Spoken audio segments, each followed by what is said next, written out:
À 6h15, je déclare le kiosque d'Europe 1 ouvert, Thomas. C'est bien aimable, Julie. Le kiosque d'Europe 1 et toutes ses plumes. Marion Calais pour les régions, Jean-Philippe Ballas pour la presse internationale, Axel de Tarlet pour la une de l'Écho, Eva Rock qui regarde la télé et Julie qui préside. Bonjour à tous. Bonjour Thomas. On commence avec vos quotidiens nationaux et l'opinion qui épingle à la une ces ministres que Hollande trouve faibles. Il y a quelques jours, le président avait ainsi regretté dans Challenge qu'un Premier ministre fort s'accompagne de trop de ministres faibles. Ce matin, Nathalie Segonde dans l'opinion donc donne des noms et nous apprend que Marisol Touraine, François Rebsamen ou encore Marie-Lise Lebranchu pourraient bien faire les frais du mercato gouvernemental, un mercato qui se prépare pour l'après-élection départementale. Ce sont des retraités exaspérés et nombreux qui font la une d'aujourd'hui en France. Ils étaient des milliers à manifester dans tout le pays hier pour dénoncer le gel de leur pension, gel maintenu en 2015. Réforme valse face au scepticisme de Bruxelles, c'est la une des Échos. 20 minutes s'inquiète pour l'école qui se perd en théorie, c'est le titre. Plus de 80% des 16-29 ans pensent que l'école n'est pas assez proche de l'entreprise et du monde du travail. Et puis Métro News offre une partie de sa une à Monaco qui a perdu mais qui sort quand même Arsenal de la Ligue des Champions. On en parlait avec Jérôme Lacroix à l'instant dans le journal des sports. Monaco plie mais ne rompt pas. À la une des régions, Marion Calais, quelles sont les unes les plus marquantes de ce matin dans la presse quotidienne régionale? Vos journaux sur les routes ce matin avec un retour comme dans le Maine Libre sur le palmarès des radars qui ont le plus flashé l'an dernier. La route aussi avec ce projet étonnant à la une de la Provence. Et si les voitures faisaient leur retour sur le Vieux-Port?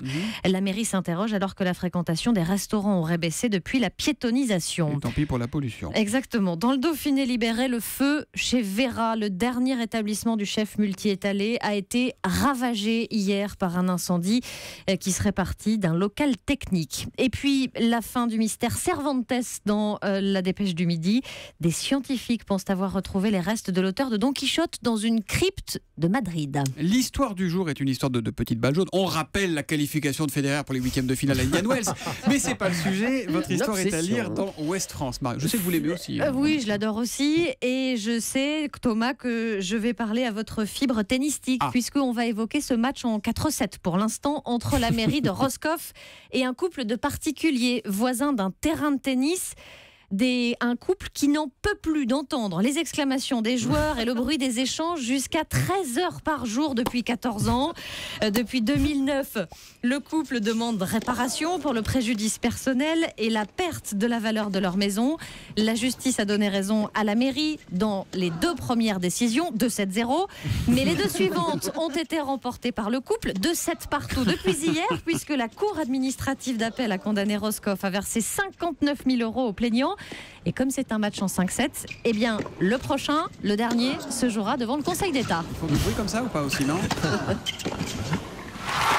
Merci beaucoup Marion Calais, c'est donc à lire dans Ouest France. La presse internationale avec Jean-Philippe Ballas. Ce matin, l'incroyable séquence d'un documentaire aux États-Unis avec un meurtrier qui se dénonce par mégarde. Il a été piégé par son micro, Jean-Philippe. Ouais, c'est un documentaire diffusé par la chaîne HBO et consacré à un étrange héritier milliardaire. Il s'appelle Robert Durst, un vieil homme qui a longtemps captivé les Américains.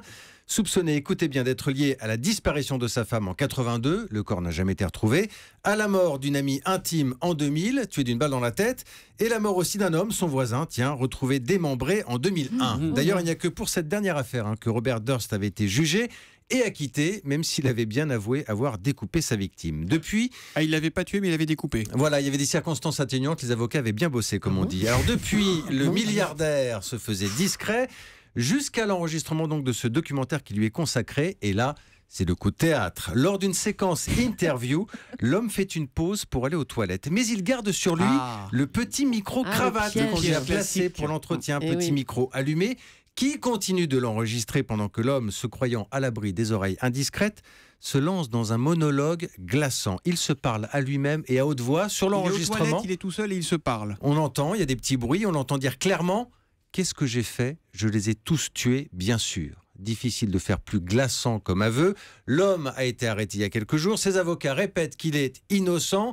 On va rouvrir le dossier, c'est évident. En tout cas, son interpellation est intervenue juste avant la diffusion du dernier épisode du documentaire. C'est ce qu'on appelle avoir le sens du timing. C'est donc sur HBO, aux États-Unis. À la une de l'Écho, Axel de Tarlé, Renault qui produit plus d'utilitaires que de voitures en France, c'est à dire dans Les Échos aujourd'hui. Et oui, puisqu'on a les chiffres de 2014, donc Renault a produit 530 000 voitures, enfin véhicules l'an dernier, et là-dessus il y avait 280 000 utilitaires, parce qu'on ne le sait pas, mais...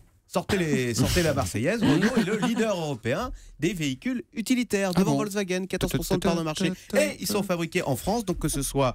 alors il y en a plein dans les pubs, donc je peux vous les montrer. La Kangoo, qui est fabriquée à... Je crois, Marion Calais, que vous avez une Kangoo, n'est-ce pas? Non. Ah J'ai bon un concurrent.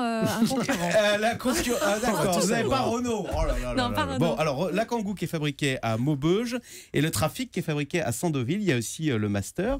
Voilà, et donc Renault est leader depuis 15 ans. Mais je croyais que Renault fabriquait en France ces modèles haut de gamme. Alors oui, alors il vous a pas échappé que dans le haut de gamme, Renault est assez discret en ce moment. Que ce soit la Carlos Ghosn, si tu nous écoutes. Voilà, donc du coup Renault fabrique, pour remplir ses Les usines. Dacia. C'est ce qui s'est passé à Sandouville. À Sandouville, ils faisaient la R16 et la Laguna 3. Bon, comme ça marche, la R16, ils en font plus depuis longtemps. La Laguna 3, elle marche moyennement. Du coup, et maintenant, ils font le trafic. Mais il ne faut pas croire. Les véhicules utilitaires sont des véhicules assez techniques parce que comme ce sont des véhicules qui s'adressent aux professionnels, il y a besoin de plein de versions. Par exemple, le Trafic, il y a 270 versions différentes. Ah bon Oui, parce qu'il y a plein de... Si vous êtes plombier ou facteur, enfin bref, il ne vous faut pas les mêmes options. Voilà. Et ce sont des véhicules assez chers. Donc du coup, c'est une façon assez intelligente de faire marcher les usines françaises. Mais vous avez raison, la stratégie de Renault, c'est de fabriquer des véhicules bas de gamme, ce qui fait qu'on les fabrique à l'étranger. Les 4 plus grosses usines de Renault aujourd'hui sont hors de France. Voilà, Axel de Tarlé qui va finir dans le coffre de la R16. À la télé ce soir, Les Témoins, c'est sur France 2, c'est à 20h50. C'est la série événement. C'est une fiction française qui, avant même d'être diffusée ce soir, a déjà été achetée à l'étranger. C'est rare, c'est ça. assez rare, voilà. Eh bien, l'histoire, c'est Sandra, qui est une jeune enquêtrice qui vous plante le décor. Des tombes profanées, des morts qu'on déterre et qu'on installe dans des maisons témoins. À chaque fois, une femme, un homme, une adolescente qui ne se connaissaient pas et qui forment une nouvelle famille. Et au milieu de ces corps, on découvre une photo, la vôtre.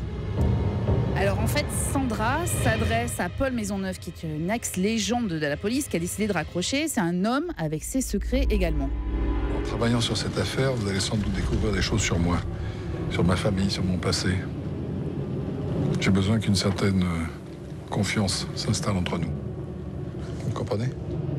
Il est sorti du Club Med alors. Et oui, exactement. Alors, pour tout vous dire, en décor de ce thriller haletant, vous allez voir la ville du Tréport, qui est un personnage à part entière, et donc 2 héros interprétés magistralement par Thierry Lhermitte, qui fait plus que sortir du Club Med, qui est vraiment excellent. Et Marie Dompnier, retenez bien ce nom, vous avez peut-être jamais entendu parler d'elle, mais c'est une très très grande comédienne. Pour le reste, c'est un scénario hyper bien ficelé, un suspense qui vous fait légèrement planter vos ongles dans le bras de votre voisin ou de votre voisine. J'ai eu peur. Non, j'avoue, j'ai eu peur. Et une série dont la qualité égale quand même pour moi les fictions britanniques. Les critiques sont dithyrambiques. Le seul petit bémol, la première demi-heure manque un tout petit peu de rythme parce que c'est le moment où on installe à la fois l'intrigue et les personnages. Accrochez-vous parce que la suite mérite vraiment le détour. Ce soir, il y a les 2 premiers épisodes des 6 et ça finit, vous savez, sur ce qu'on appelle des cliffhangers, c'est-à-dire c'est le cliffhanger à la fin de l'épisode, c'est ce petit moment de suspense absolu qui vous fait rester pour continuer la suite. Voilà, exactement. Et attendre la semaine suivante. Ça s'appelle donc Les Témoins, c'est sur France 2, c'est sur 20h50 et Eva Rock nous dit qu'il faut le regarder ce soir. Rideau sur le kiosque.